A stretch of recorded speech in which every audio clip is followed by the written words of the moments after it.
Hadithi inaanza na msichana mdogo aitwaye Matsuri. Kwa sababu mama yake alikuwa akimwacha peke yake mara nyingi, alikuwa akihisi upweke mara nyingi. Ndiyo maana alikuwa akitamani daima kuwa na kaka mkubwa. Siku moja tunamwona ameketi, akiwasha televisheni na akakutana na bendi ya muziki. Anaanza kuangalia, na bendi hiyo inaitwa Trezetto.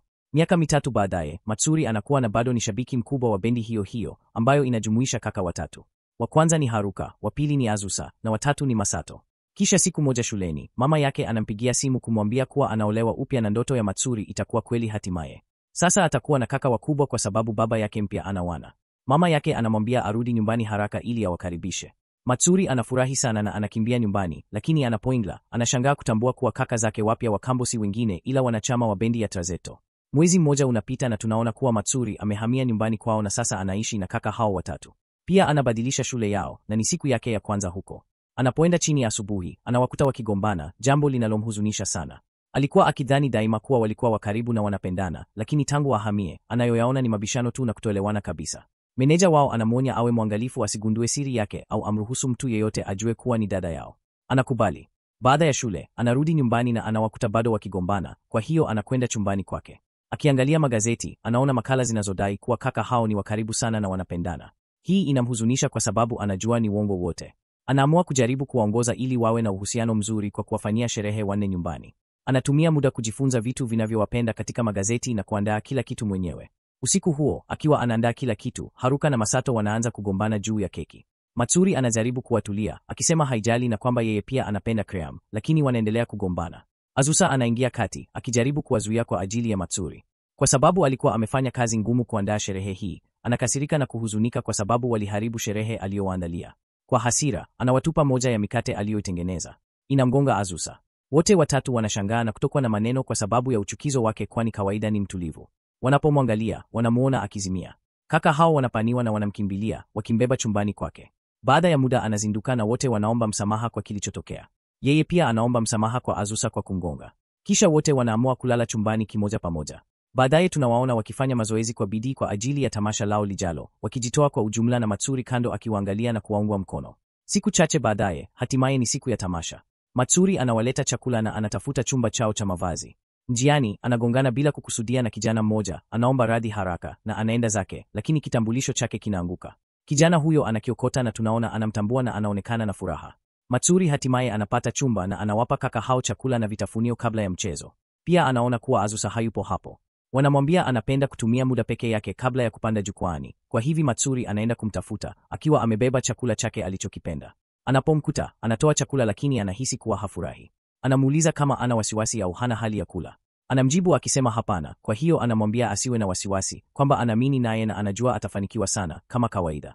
Kisha anamuuliza kama anawahamasisha watu wote kwa njia ile ile, lakini haelewi kikamilifu anamaanisha nini.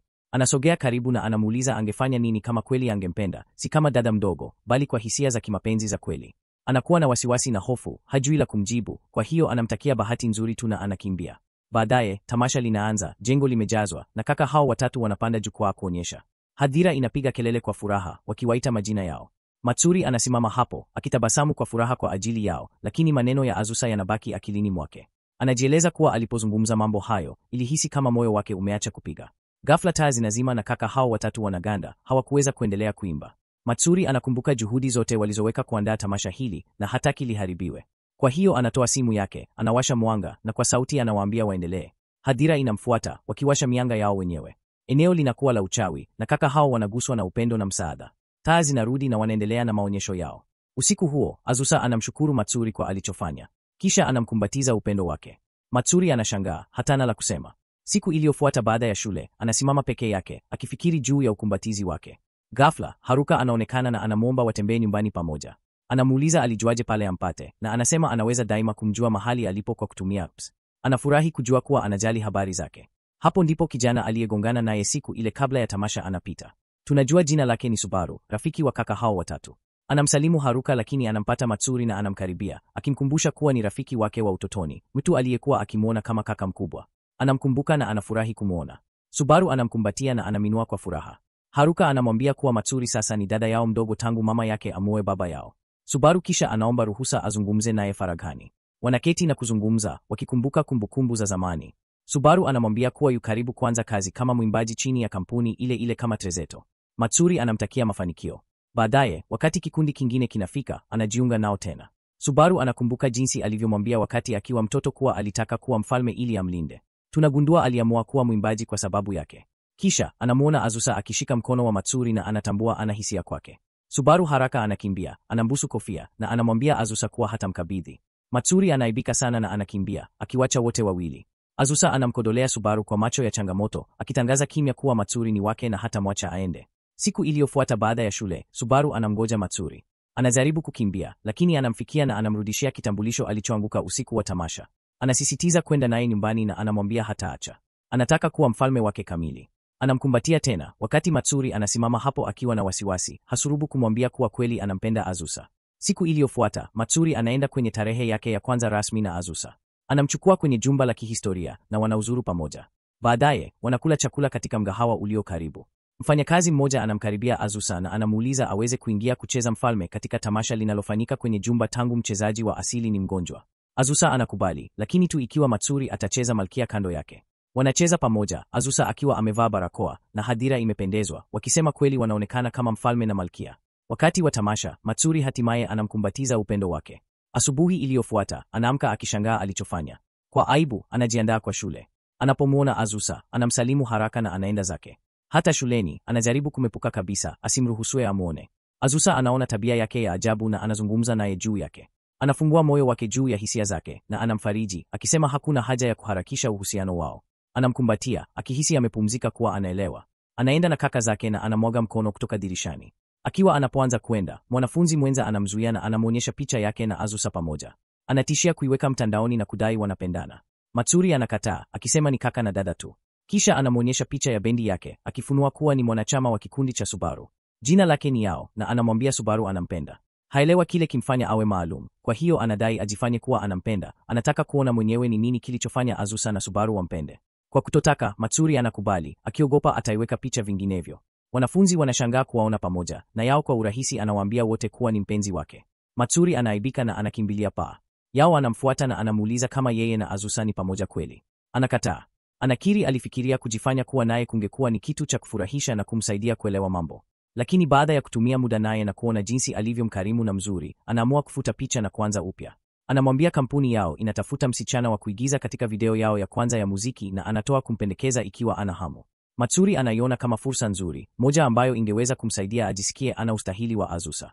Anapoenda kumuuliza Azusa maoni yake, anakubali mara moja. Anapoona kuwa anataka kushiriki, anamkumbatia na anamwambia kuwa hajamuona kamwe kama msichana wa kawaida tu, na kuwa kama anataka kufanya hili, asingekuwa kikwazo chochote. Kisha kaka zake wanafika, wakiwa wamesikia kila kitu, na wanamhimiza pia, wakimwambia achukue fursa hii na aende kwa ajili yake. Siku iliyofuata anaenda kupiga picha za video ya muziki ambapo atacheza jukumu la Malkia Mira.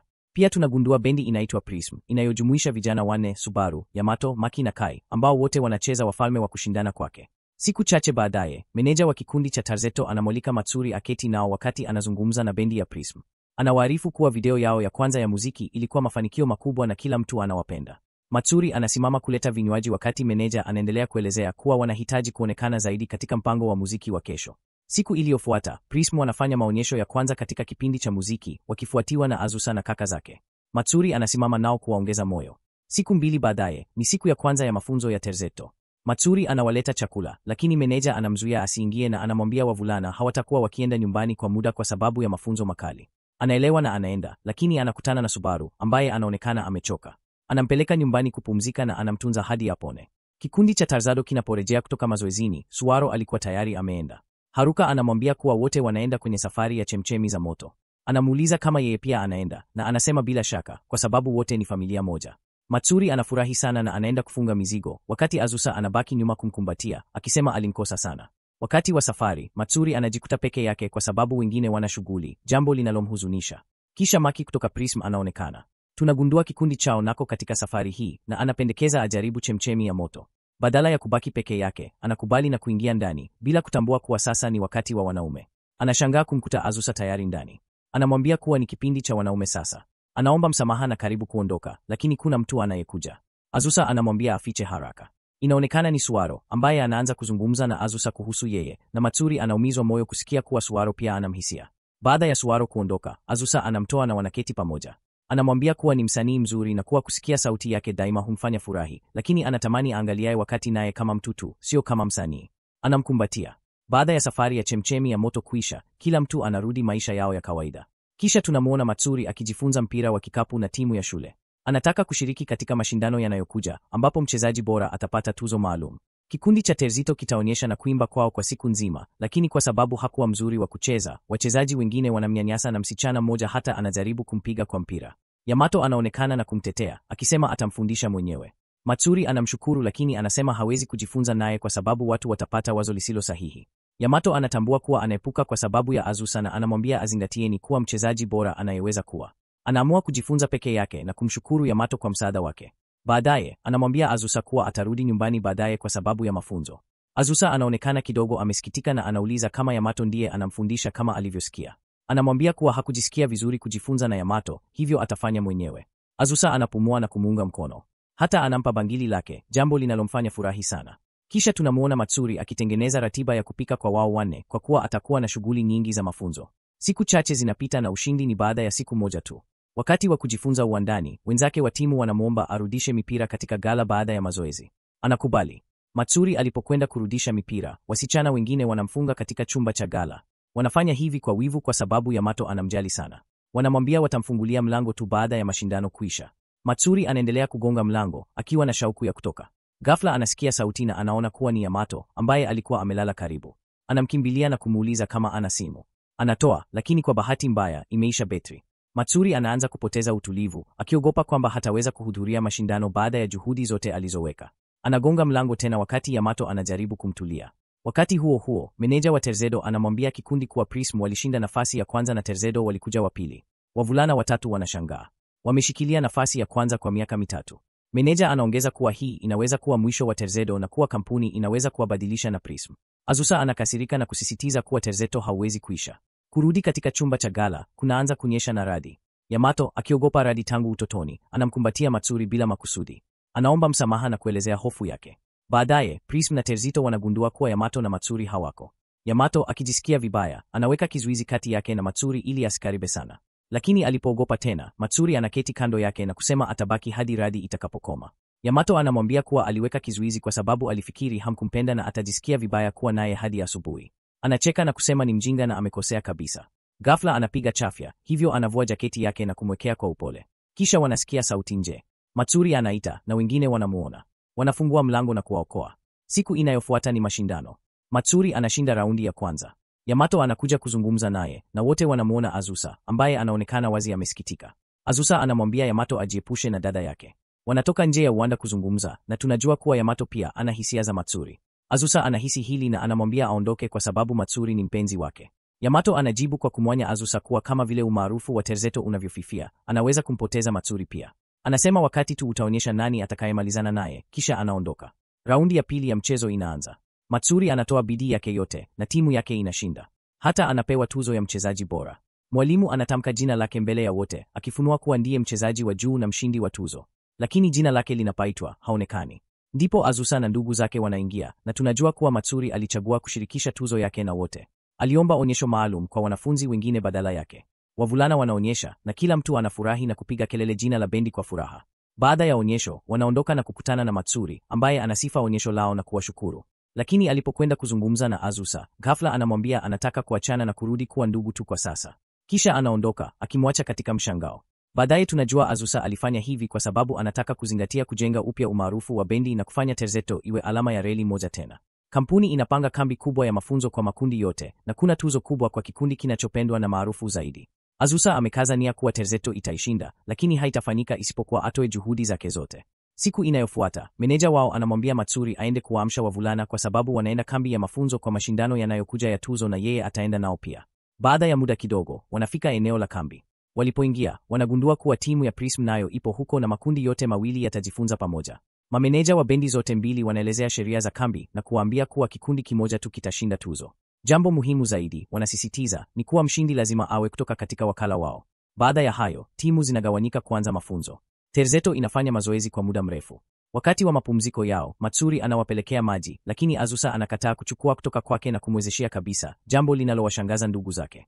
Usiku huo, theluji inaanza kuanguka. Subaru anaenda nje na kumkuta Matsuri akifurahia theluji. Wanazungumza kuhusu kumbukumbu za utoto na anamkumbatia, akimwambia anampenda, atabaki kando yake daima na kumlinda, lakini anajitenga na anauliza kama anampenda Azusa. Akona aibu, Matsuri anasema haraka, bila shaka hapana, lakini Subaru anatambua kuwa kwa kweli anampenda Azusa. Anamwambia kuwa daima atakuwa msichana muhimu zaidi kwake na anaondoka, akirudi ndani. Baada ya muda kidogo, tunamuona Matsuri akimtafuta bangili la Azusa, lile alilompa, ambalo alianguka bila makusudi. Azusa anatambua hapako na kwenda kumtafuta. Alipomkuta na kumuuliza anafanya nini, anaelezea kuwa anamtafuta bangili lake. Anamwambia sio muhimu na wanaweza kulitafuta baadaye. Ni baridi sana sasa, lakini anasisitiza, akisema bangili lina maana mengi kwake na lazima alipate kabla theluji haijaanguka tena. Azusa anaanza kujisikia hatia kwa kumwezeshea wakati huu wote, ingawa hakufanya kosa lolote. Ghafla, Matsuri anaanguka kwa baridi. Azusa anamchukua hadi chumba chake na kumtunza. Siku inayofuata, anahisi vizuri. Yeye na Azusa wanapatana na anapikia wote. Kikundi kizima kinakula pamoja na kupenda chakula chake, wakimshukuru mara nyingi. Ghafla, wanasikia kelele nje. Wanapoenda kuangalia, wanapata umati wa waandishi wa habari. Picha ya Subaru na Matsuri imechapishwa, ikipendekeza kuwa wako katika uhusiano wa kimapenzi na kuwa ataonyeshwa katika video inayofuata ya muziki ya Prism. Kila mtu anarudi ndani kwa haraka, wakishangaa na habari. Yamato anaingia ili kuelezea kuwa ndiye aliyempendekeza Matsuri kwa video, sio Subaru. Matsuri anathibitisha hili na kusema kuwa uvumi ni wa uongo. Kwa bahati mbaya, mafunzo yanaghairiwa kwa sababu ya maadhimisho. Subaru anaambiwa akae nyumbani na kuepuka kutoka kwa muda. Siku chache zinapita na Matsuri anaona maoni makali yote ya mtandaoni kuhusu Subaru. Anasikitika sana kwa ajili yake. Azusa anamwangalia na kumwambia apumzike kwa sababu kuwa na wasiwasi hakutarekebisha chochote. Itamchosha tu. Anamshukuru kwa kujali kwake. Baadaye, Matsuri anamtembelea Subaru na kumwambia kuwa yu tayari kwenda magazetini na kuchapisha makala yakikanusha uvumi wote. Lakini Subaru anamzuia. Anasema hataki amvutwe ndani na kuhatarisha kuumizwa kwa sababu yake. Matsuri anasisitiza kuwa ni rafiki wake wa utoto na amemtumikia sana kwa miaka. Anataka kumuunga mkono kwa sababu ni mtu mzuri ambaye daima amekuwa mkarimu na hajampiga. Subaru anadhiriwa na maneno yake, anambusu na kukiri kuwa anampenda. Kisha anamwomba asijihusishe na waandishi wa habari na kuahidi kushughulikia kila kitu mwenyewe. Siku inayofuata shuleni, Kei anamkaribia Matsuri na kumwomba arudi nyumbani na kubadili nguo kwa sababu anahitaji msaada wake katika jambo fulani. Baada ya Matsuri kumaliza, yeye na Kei wanaenda mahali pa usiku kutafuta Yamato, ambaye amekuwa akipotea na kuruka mazoezi. Wanamkuta akibakia macho huko. Wakati wanamtafuta, wanaume wawili wanaanza kumsumbua Matsuri, wakijaribu kumshawishi anywe nao. Anaogopa na hajui afanye nini hadi Yamato akaonekana, akawafukuza na kumchukua. Baadaye, Kei anazungumza na Yamato na kumuomba arudi mazoeoni, lakini Yamato anakataa, akisema mazoezi hana maana tena kwake. Kei anasikitika na kuondoka. Matsuri pia anajaribu kuzungumza na Yamato, akimwambia arudi. Ndipo Yamato anakiri kuwa anampenda. Matsuri anashangaa na hajui la kujibu. Ghafla wanaume wawili wa zamani wanaanza kuwarekodi baada ya kutambua kuwa Yamato ni maarufu. Wanatishia kumfunua, wakimshtaki yeye na kikundi chake kuwa bandia, wakisema wanajifanya tu kuwa watu wazuri kwa umaarufu na mashabiki. Wanatishia kumwagilia Matsuri kinywaji isipokuwa akiri. Matsuri, akiwa amesikitika, anajimwagia kinywaji na kuwatetea Yamato na kikundi. Mwanaume anakasirika na kumpiga, na karibu aanguke kwenye miwani wakati Azusa anaingia kwa haraka, anamshika kwa wakati na kuumizwa badala yake. Azusa anachukuliwa hospitalini na anamwambia meneja wake kuwa daktari alimshauri apumzike kwa muda. Ndugu zake wanafurahi tu kuwa yeye na Matsuri wako sawa. Matsuri anaelezea kuwa Yamato alimchukua hospitalini haraka na daktari alitibu jeraha lake, ndiyo maana yu mzuri. Azusa anawaambia atafanya bidii ya kupona kwa wakati wa mashindano, lakini ndipo meneja wao anawashangaza wote kwa kusema watajitoa na kumwachia tuzo Prism. Azusa anakataa. Anasisitiza kuwa ataonyesha na kushinda tuzo. Hataitumikia mtu mwingine. Yamato anajaribu kumshawishi aache, akisema itakuwa bora kushuka kwa heshima kuliko kushindwa na kuwaudhi mashabiki wake, lakini Azusa anabaki na azma. Kila mtu anaondoka, na Matsuri anapokuondoka pia, lakini Azusa anamzuia. Anamwomba abaki kidogo zaidi. Anakataa, akisema hataki kubaki naye tena kwa sababu anamletea matatizo mengi, hata kumpeleka hospitalini. Azusa anamwambia kuwa yeye pia analeta matatizo, na kuwa picha nzuri inayoonekana ni upande mmoja wake tu. Kwa kweli, ana makosa pia. Anachukua mkono wake na kumwambia atasimama jukwaani na kumuonyesha kuwa mahali pake sahihi ni kando yake. Anamwambia bado ni mgonjwa na hataweza kuonyesha. Azusa anamwomba amtumaini. Atafanya sehemu yake, kusimama jukwaani na kushinda tuzo. Matsuri anaamua kubaki naye na kumuunga mkono. Anamtia moyo atoe juhudi zake zote. Wanakumbatiana. Wakati huo huo, ndugu zake wanajaribu kushawishi meneja wao na mkurugenzi mkuu wa waacha wabaki katika mashindano. Mkurugenzi anakataa mwanzoni, lakini kisha Prism wanafika na kuomba Terzetto aruhusiwe kushiriki ili waweze kushindana kwa heshima kama ilivyopangwa awali. Wanasihi hadi mkurugenzi hatimaye anakubali. Haruka na Masato wanaanza kujifunza onyesho lao, wakati Matsuri anawarekodi ili Azusa aweze kufuata mafunzo kutoka mbali. Licha ya hali yake, Azusa anajifunza kadiri awezavyo. Prism pia wanaendelea kujiandaa kwa onyesho lao. Hatimaye, siku ya onyesho inafika. Azusa anajikunja jeraha lake. Kikundi kinamwomba Matsuri aone kutoka nyuma ya jukwaa, wakimwambia kuwa uwepo wake unawatia moyo. Anaadhiriwa na kukubali. Prism wanaonyesha kwanza, na umati unajaa ushangazi, wakipiga kelele jina lao kwa sauti. Baada ya kumaliza, ni zamu ya Terzetto. Wanashukuru Matsuri kwa kuwasaidia kukua karibu na kuacha kupigana. Wanajiandaa na kupanda jukwani. Watatu wao wanaonyesha kwa muungano kamili hadi ghafla Azusa anapiga magoti. Ndugu zake wanapiga magoti pia, wakifanya ionekane kama sehemu ya dansi. Onyesho linakuwa la ajabu, nzuri sana hata Prism wanawaangalia kwa kushangazwa. Matsuri anaangalia kwa kiburi. Baada ya onyesho, anawasifi na kuambia jinsi walivyokuwa wa ajabu. Azusa anamchukua nyumbani na hatimaye wanaamua kuwa pamoja. Anaahidi kulinda mapenzi yao na kazi zao na kutoa juhudi zake zote kuwa nyota mkubwa. Matsuri anafurahi sana na kumpiga kelele. Hatimaye, wako pamoja baada ya kushinda changamoto nyingi, lakini kwa upendo, walivishinda vyote. Na kwa hilo, mfululizo unafikia mwisho. Asanteni sana kwa wote mnaotufuatilia kwenye chaneli yetu ya Mastori 24. Kazi ndo kwanza inaanza, endelea kuwa na sisi pia. Usisahau kusubscribe, kulike na kutoa maoni. Tunawapendeni sana.